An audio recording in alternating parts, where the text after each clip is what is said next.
Okey, syarat yang ke-5, syekh itu mestilah berdamping dengan syekh. Syekh itu mestilah berdamping dengan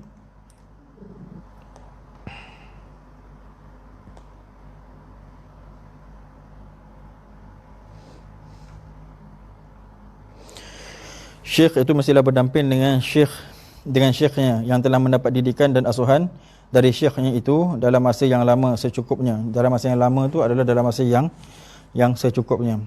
Jadi maksudnya seorang syekh itu antara salah satu daripada syarat dia, tuan-tuan tengok pada perenggan yang kedua. Pada perenggan yang kedua tu ditulis dalam ilmu tarikat tasawuf terdapat istilah suhbah. Lepas tu bawah sikit secara harfiatnya bermakna bersahabat ataupun al-mujalasah. Itu bukan majulasah ya, mujalasah. Al-mujalasah, bergaul selalu dengan istilah-istilah yang lain. Macam itulah. Sebab saya tak dapat tengok komen telefon saya dekat depan tu. Jadi kalau ada yang nak tanya ke ataupun suara saya terputus ke ataupun apa-apa yang terjadi dalam rakaman tu, nanti boleh message di ni ya. Ataupun bateri habis ke, saya pun tak tahu tu, takut baterinya habis. Okey. Jadi tengok pada perenggan yang kedua tu yang dikata al-majulasah. Bukan majulasah ya, al-mujalasah. Maksudnya saling duduk-duduk. Mujalasah ni satu dudukan. Maksudnya dia tu mesti suhbah dengan gurunya. Maksud suhbah ni maksudnya tak bolehlah seorang tu dia ini antara syarat yang sepatutnya lah. Tapi kadang-kadang ada je guru-guru yang dia jumpa seorang murid, dia percaya, dia bai'ahkan dan dia terus suruh jadi khalifah dia. Ada juga yang macam tu. Cuma ini syarat yang terbaik, iaitu murid tadi tu sebelum jadi khalifah dia mesti as-suhbah dengan guru. Maksudnya tinggal dengan guru, duduk dengan guru. Pernah kena marah, pernah kena macam-macam, pernah ada sejarah pahit manis dengan guru, ada sejarah. Kadang-kadang guru marah, kita salah adab dengan guru, dia ada sejarah-sejarah macam tu. Kemudian kita minta ampun, kemudian guru maafkan, kemudian kita dipimpin, kemudian diasuh, ditempa dan diperitkan. Lepas tu kita lepas dengan barokah guru. Kita lepas dengan barokah guru. Jadi itu semua pengalaman-pengalaman yang datang daripada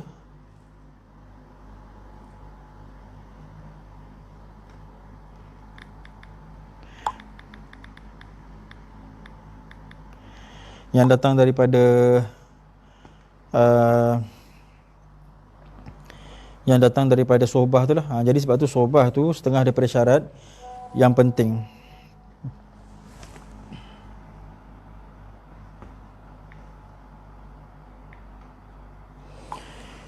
Baik, sohbah itu setengah daripada syarat yang penting. Baik, tuan-tuan, pindah kita kepada perenggan yang ketiga ya. Biasanya dekat situ, dekat syarat yang kelima tu, perenggan pertama, perenggan kedua, perenggan ketiga, iaitu biasanya.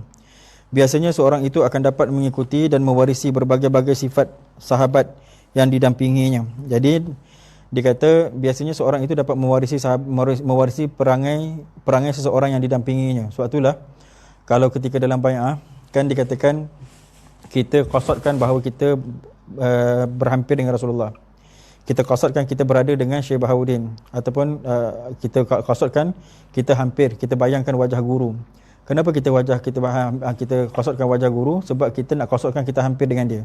Sebab disebutkan dalam Quran, ya ayyuhalladzina amanu kunu ma'as sadiqin. Wahai orang-orang yang beriman, hendaklah engkau jadikan diri engkau tu bersama dengan orang-orang yang sadiqin. Maksudnya orang-orang yang benar.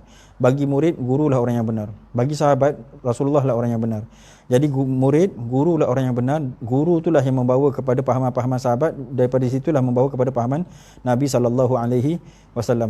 Jadi kemudian Nabi juga ada bersabda, Nabi kata al-mar'u ala dini khalilihi. Seseorang itu tergantungnya agama seseorang itu, al-mar'u ala dini khalilihi.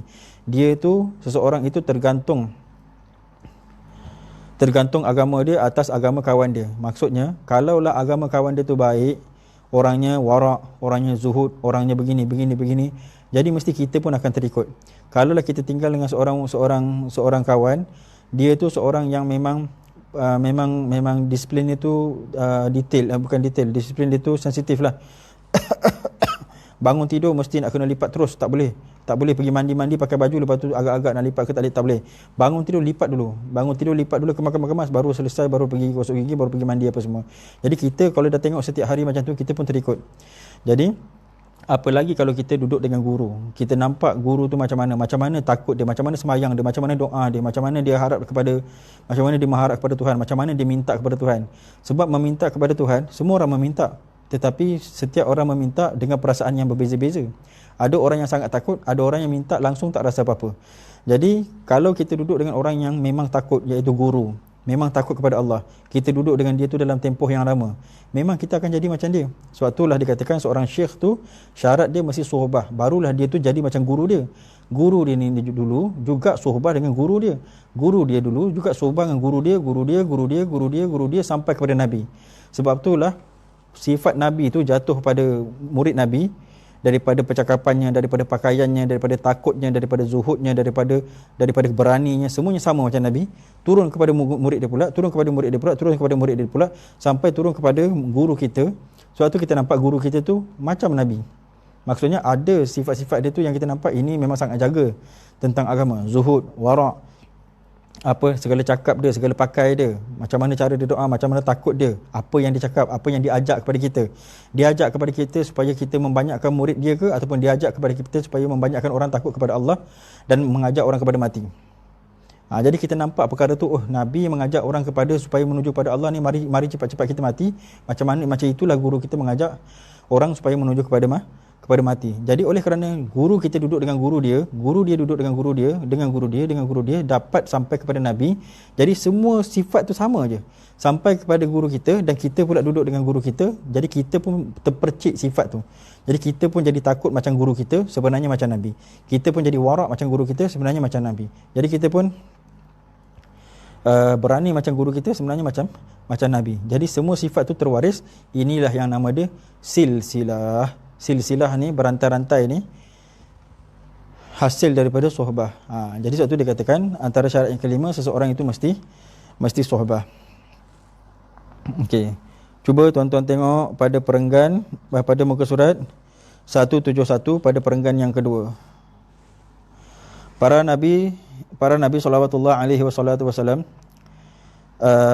dapat mencapai darjat yang tinggi di sisi Allah dan mendapat keredaannya, padahal sebelumnya mereka sentiasa diliputi oleh berbagai-bagai kegelapan jahiliyah, natijah dari eratnya persahabatan mereka dengan Nabi. Ini para sahabat, ya, para sahabat Nabi. Mereka itu dapat kuat. Sebab apa dapat kuat? Sebab duduk dengan Nabi. Dia terpercik aura tu, kerohanian tu terpercik. Jadi mereka tu jadi macam Nabi. Begitu juga angkatan tabi'in boleh mencapai kemuliaan dan darjat tinggi disebabkan hubungan mereka dengan yang rapat dengan angkatan sahabat. Begitu juga seterusnya generasi umat Islam yang kemudiannya hingga sampai datangnya hari kiamat, mereka itu mestilah mengikuti disiplin ilmu dan keimanan yang diwariskan oleh Rasulullah sallallahu alaihi wasallam. Dan pewarisan inilah yang saya namakan tadi ialah sebagai silsilah ataupun sebagai sanad. Jadi sanad ni yang kita sanadkan yang kita sebutkan tempoh hari, kadang-kadang sanad yang kita faham ialah sanad al-lafziyah ataupun sanad sanad apa? Kitabatan kan, apa? Ataupun sanad inilah sanad tulisan. Jadi sanad tu yang dikendaki sebenar-benar sanad ialah bukan sanad tulisan tu yang kita tulis segala lafaz, segala nama tu, bukan sanad itu sebenarnya. Yang sanad yang betul-betul yang dikendaki adalah roh. Roh itu diturunkan. Maksudnya perasaan tu diwariskan. Nabi takut, Nabi wariskan takut tu kepada murid dia, sahabat wariskan kepada tabi'in, tabi'in wariskan kepada tabi'in, tabi'in wariskan kepada generasi seterusnya sampai kepada guru kita. Guru kita wariskan takut itu kepada kita, dan kita wariskan kepada murid-murid kita. Inilah silsilah takut menakut, takut kepada Allah Subhanahu Wa Taala. Takut tu apa yang disebut tuan-tuan? Takut itulah yang dinamakan at-taqwa. Jadi itulah yang kita wariskan, itulah yang dikehendaki ataupun itulah yang sunnah Nabi yang terbesar sebenarnya, mewariskan takwa tu kepada orang. Jadi daripada mana datang waris tu? Daripada sahabat.